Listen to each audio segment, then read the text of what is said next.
Hi viewers, welcome to my channel. So ఈరోజు నేను మీకు ఈ వీడియోలో మల్లెపూలు అల్లడం ఎలా అనేది నేర్పిస్తాను. మనకు ఫ్లవర్స్ ఆల్రెడీ తెంపి రెడీగా ఉన్నాయి. ఫ్లవర్స్ మధ్యలో యాడ్ చేసుకోవడానికి లీవ్స్ కూడా తీసుకుంటున్నాను. మా గార్డెన్లో ఈ మొక్క ఉంది. సో ఫ్లవర్స్ మధ్యలో ఈ లీవ్స్ యాడ్ చేస్తారు. ఈ లీవ్స్ అనేవి 1 ఇంచ్ సైజులో తీసుకోండి.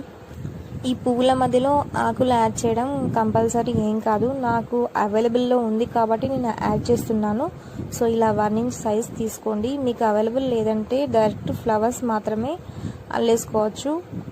ఆకులు మధ్యలో వేస్తే కొంచెం కలర్ఫుల్గా కనబడుతుందని చెప్పేసి నేను యాడ్ చేస్తున్నాను. ఇక్కడ వీడియో కంపల్సరీ ఎండ్ వరకు చూడండి, అప్పుడే మీకు ఫ్లవర్స్ అల్లడం ఎలా అనేది ఖచ్చితంగా తెలుస్తుంది. అంతకన్నా ముందు ఫస్ట్ టైం ఎవరైనా నా ఛానల్ చూస్తున్నట్లయితే ప్లీజ్ సబ్స్క్రైబ్ చేయండి. అలాగే పక్కన ఉన్న బెల్ ఐకాన్ని క్లిక్ చేస్తే నేను ఏదైనా వీడియో అప్లోడ్ చేసినప్పుడు మీకు నోటిఫికేషన్స్ వస్తాయి. ఫ్లవర్స్ అల్లుకోవడానికి మధ్యలో వేసుకోవడానికి ఆకులు అలాగే పువ్వులు దారం రెడీగా పెట్టుకున్నాను. ఫస్ట్ మీకు సరిపోయిన లెంత్ దారం తీసుకోండి. తీసుకున్న తర్వాత ఫ్లవర్స్ ఇలా అరేంజ్ చేసుకోండి. ఒకటి పైన ఒకటి కింద పెట్టేసుకొని ఫస్ట్ దానికి 3 టైమ్స్ రొటేట్ చేసి మలక వేసి దాన్ని లాగేసేయండి. నా ఎక్స్ప్లెనేషన్ వినడం కన్నా మీకు వీడియోని చూస్తేనే క్లియర్గా అర్థమైపోతుంది. ఫస్ట్ మనం పెట్టుకున్న ఫ్లవర్స్ని ఫస్ట్ స్టిఫ్గా ఉండడానికి 3 టైమ్స్ దాని చుట్టూ దారాన్ని చుట్టేసి మలక వేసేసాము. సెకండ్ దానికి 3 టైమ్స్ అవసరం లేదు. ఇలా ఫ్లవర్ ఫస్ట్ దాని పక్కన పెట్టేసుకొని ఈ 3 వేళ్ళ సహాయంతో దారాన్ని వేళ్ళ చుట్టూ చుట్టి ఫ్లవర్స్కి మలక వేస్తే సరిపోతుంది. దాన్ని నేను ఎక్స్ప్లెయిన్ చేయడం కన్నా మీరు నా వీడియో చూస్తేనే క్లియర్గా అర్థమైపోతుంది. ఇన్ కేస్ మీకు కొంచెం కన్ఫ్యూజింగ్ అనిపిస్తే మీ కెమెరాని రివర్స్ తిప్పండి. మీ ఫోన్ని రివర్స్ తిప్పితే వీడియో నా సైడ్ నుంచి చూస్తే మీకు క్లారిటీగా అర్థమైపోతుంది.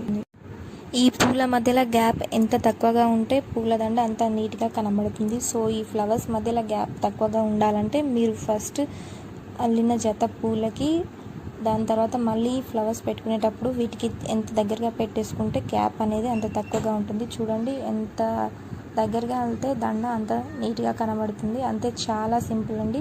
నేను మీకోసం మళ్ళీ చూపిస్తున్నాను. చూడండి, ఇలా ఫ్లవర్స్ ఆల్రెడీ అల్లేసిన ఫ్లవర్స్ పక్కన మళ్ళీ 2 ఫ్లవర్స్ పెట్టేసుకొని మీ 3 ఫింగర్స్ సహాయంతో దారాన్ని చుట్టి ఆ మలకని పూలకి వేసేస్తే సరిపోతుంది. చాలా సింపుల్. ఇలా మీరు ఎంత దగ్గరగా అల్లుకుంటే ఫ్లవర్స్ అంత నీట్గా కనబడతాయి.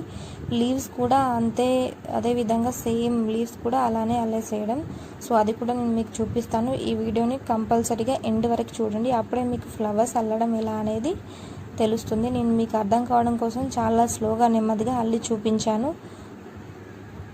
నేను ఇక్కడ దారం బెండ నుంచి కట్ చేయలేదు, అందుకే మీకు దారం టిప్ అనేది కనబడట్లేదు.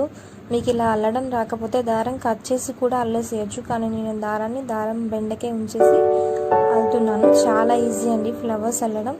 అంతే, ఒకసారి ట్రై చేసి చూడండి. మీరు వీడియో చూస్తూ ట్రై చేయండి. చాలా ఈజీగా ఫ్లవర్స్ అల్లేసేయచ్చు.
ఇలా 4 or 5 స్టెప్స్ ఫ్లవర్స్ అల్లుకున్న తర్వాత లీవ్స్ వేసుకోండి మధ్యలో.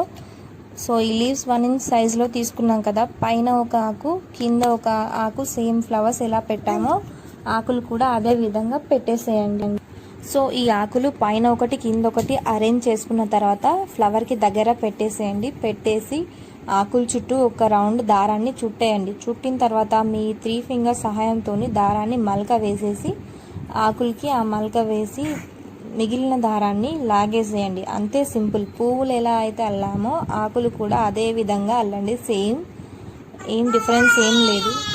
ఆకులు వేసేటప్పుడు ఆకుల్ని ఫ్లవర్స్కి దగ్గరగా పెట్టిన తర్వాతనే ఒక రౌండ్ దారాన్ని రొటేట్ చేసి తర్వాత మలక వేసేయండి. సో ఫ్లవర్స్ అల్లేటప్పుడు మనం గుర్తుంచుకోవాల్సిన టిప్ ఏంటంటే, ఫ్లవర్స్ని మనం ముందు ఒక జత పువ్వులు అల్లిన తర్వాత జతని పువ్వులకి దగ్గరగా లాగిన తర్వాతనే మలక వేసేయండి. లేకపోతే ఫ్లవర్స్ మధ్యలో గ్యాప్ ఉండి దండ లుక్ అనేది పాడైపోతుంది. ఒక స్టెప్ ఆకులు వేసిన తర్వాత మళ్ళీ 4 or 5 స్టెప్స్ ఫ్లవర్స్ వేసేయండి. ఇలా ఈవెన్గా ప్రతి 4 or 5 స్టెప్స్ ఫ్లవర్స్ మధ్యలో ఆకులు వేస్తూ అల్లేసుకోండి. చాలా చక్కగా వస్తుంది. సో ఈ వీడియోలో మీరు ఫ్లవర్స్ అల్లడం నేర్చుకున్నారని నేను అనుకుంటున్నాను. ఈ వీడియో కనుక మీకు హెల్ప్ అయితే తప్పకుండా లైక్ చేయండి, షేర్ చేయండి. ఈ ఫ్లవర్స్ని నేను 2 days బ్యాక్ తెంపి ఫ్రిడ్జ్లో పెట్టి అల్లడం మర్చిపోయాను. సో మీరు ఫ్రెష్ ఫ్లవర్స్ తీసుకుని అల్లుకున్నట్లయితే దండ ఇంకా నీట్గా చాలా చక్కగా కనబడుతుంది. తప్పకుండా ట్రై చేయండి. మీరు సొంతంగా వన్స్ ఫ్లవర్స్ అల్లి మీకు ఏదైనా డౌట్స్ ఉన్నా కానీ లేకపోతే రివ్యూస్ నాకు కామెంట్ సెక్షన్లో తప్పకుండా షేర్ చేయండి. ఫ్లవర్స్ కంప్లీట్ అల్లిన తర్వాత దండ నాకు ఈ విధంగా వచ్చింది. నేను కొంచెం డల్ ఫ్లవర్స్ తీసుకున్నప్పటికీ కూడా పూల మధ్యలో గ్యాప్ లేకుండా అల్లడం వల్ల దండ నాకు చాలా చక్కగా వచ్చేసింది. మీరు కూడా వన్స్ పూలు అల్లి నాకు రివ్యూ అనేది తప్పకుండా కామెంట్ సెక్షన్లో షేర్ చేయండి. Thanks for watching this video.